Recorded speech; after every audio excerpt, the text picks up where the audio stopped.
અમદાવાદમાં ગરમીનો પારો 40 ડિગ્રીને પાર પહોંચી ગયો છે, જ્યાં કાળઝાળ ગરમીથી માત્ર માણસો જ નહીં પણ મૂંગા પશુ પંખીઓ પણ પરેશાન છે. ત્યારે કાંકરિયા પ્રાણી સંગ્રહાલયમાં 2190 જેટલા વન્યજીવોને હીટવેવથી બચાવવા માટે હાલ ઠંડા કૂલ વ્યવસ્થા કરવામાં આવી છે. ઝૂ ઓથોરિટી દ્વારા વાઘ, સિંહ અને હાથી જેવા પ્રાણીઓના પાંજરા પાસે 40 જેટલા એર કુલર લગાવવામાં આવ્યા છે. સૂર્યના તીક્ષ્ણ કિરણો સીધા ન પડે તે માટે પાંજરાઓ પર ગ્રીન નેટ બાંધવામાં આવી છે અને સતત પાણીનો છંટકાવ કરવામાં આવી રહ્યો છે.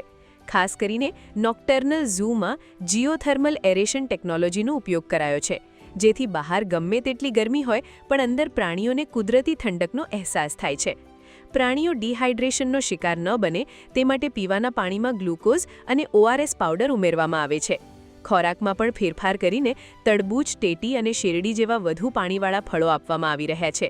વેટેરિનરી ડોક્ટરોની ટીમ સતત રાઉન્ડ ભરીને વન્યજીવોના બિહેવિયર પર નજર રાખી રહી છે અને વિદેશી પક્ષીઓ માટે સ્પેશિયલ વેક્સિનેશન અને મેડિકલ ચેકઅપ પણ કરવામાં આવી રહ્યું છે. માત્ર પ્રાણીઓ જ નહીં, ઉનાળુ વેકેશનમાં આવતા અંદાજે 3 લાખ મુલાકાતીઓ માટે પણ ઓનલાઈન ટિકિટ, ઠંડા પાણીની પરબ અને વોટર પોઈન્ટ્સની સુવિધા ઊભી કરાઈ છે. તમને જણાવી દઈએ કે છેલ્લા 5 વર્ષમાં 77 લાખથી વધુ લોકોએ આ ઝૂની મુલાકાત લીધી છે. હાલમાં અહીં મુલાકાતીઓ માટે વોક ઇન એવિયરી બનાવવાની કામગીરી પણ જોરશોરથી ચાલી રહી છે. ટૂંકમાં કાંકરિયા ઝૂ અત્યારે હાલ વન્યજીવોને 5 સ્ટાર રિઝોર્ટ જેવી ફેસિલિટી આપી રહ્યું છે.